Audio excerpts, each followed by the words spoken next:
Good morning, everyone, and welcome into Local 4's 4 Things You Need to Know to Start Off Your Day. Today is Thursday. The week is almost over. It's September 25th. My name is Ian Mason.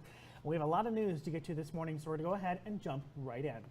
Our top story, a development we're still working to get to the bottom of. Federal prosecutors unsealed an indictment against the former executive director of the Nebraska Liquor Control Commission and a part owner of 2 strip clubs in Lincoln.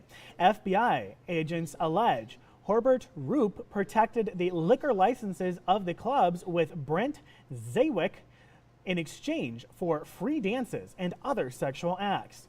Prosecutors also allege that Roop helped Zawick target competing businesses. Roop was suspended without pay from the position he'd held for 20 years after a federal search warrant was executed at the commission's office this past May. The alleged crimes were described as pretty blatant. You may remember the commission unanimously voting to suspend Roop in May without pay during an emergency meeting. Roop served as the executive director since 2004. The next hearing for the Liquor Commission is a week from today.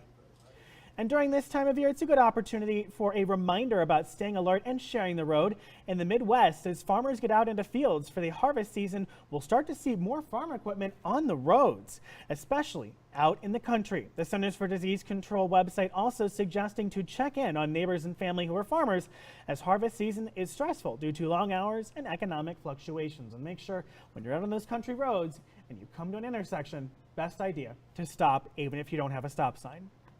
And Congress seems to be barreling towards a government shutdown with the current spending package ending on September 30th. Right now, the Republican-controlled House has passed a clean extension that would fund the government for 7 weeks. The Republican-controlled Senate voted that down, and Democrats are unhappy with the package, not helping Republicans pass it in the Senate, where 60 votes are required. Democrats say they want funding put back into health care, as this was taken out of the president's One Big Beautiful Bill Act passed back in July. Democrat leaders had a meeting scheduled with President Trump for today, but Trump posted that after, quote, reviewing the details of the unserious and ridiculous demands, end quote, that Democrats are making, quote, I have decided that no meeting with their congressional leaders could possibly be productive, end quote. NBC News has learned from 2 sources that Speaker Mike Johnson and Senator Majority Leader John Thune urged the president to cancel the meeting during a phone call on Monday night. Neither Thune nor Johnson have responded to a request for comment on the call. Both Leader Jeffries and Leader Schumer have criticized the president for refusing to sit down and discuss the situation. The White House Budget Office has threatened a mass firing if the government shutdown occurs. A memo includes instructions to agencies to target programs that are not legally required. This is in stark contrast to past shutdowns and what appears to be an escalation by the Trump administration. As always, certain programs under the government, like the TSA and National Weather Service, are required to operate, and those employees will go without pay until the shutdown is over. The last government shutdown was during the Trump administration, the first Trump administration, starting in 2018, lasting 35 days, costing the government an estimated $5 billion, according to the Congressional Budget Office, in a report released shortly after the shutdown ended in 2019. Let's go ahead and get a check of the forecast now. We're looking at temperatures in the low to mid 80s this morning, so definitely not going to be too bad outside. Very calm winds.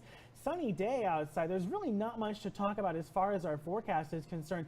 Those temperatures staying mild for the rest of the week, with temperatures capping out in the mid 80s Friday, low 80s Saturday, mid to high 80s on Sunday. I wouldn't be surprised to see somebody get close to 90, but I don't really think we're going to be that close to 90. I think mid 80s is going to be where we're going to be. Monday, Tuesday, Wednesday, mid 80s return, with clouds starting to gather up Monday, Tuesday, and Wednesday. Not going to be a lot of clouds. We're going to see lows in the mid 50s, even 60s. For a lot of us coming next week.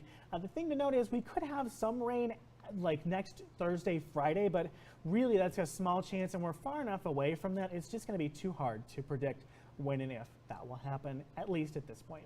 That's going to do it for me. Thank you so much for watching Local 4's 4 Things You Need to Know to Start Off Your Day. Today is, again, Thursday, September 25th. We're almost to the weekend. I'm Ian Mason, and you can catch the latest news right back here on our streaming platform at 11:30, 5, 6, and 10. Have a great one.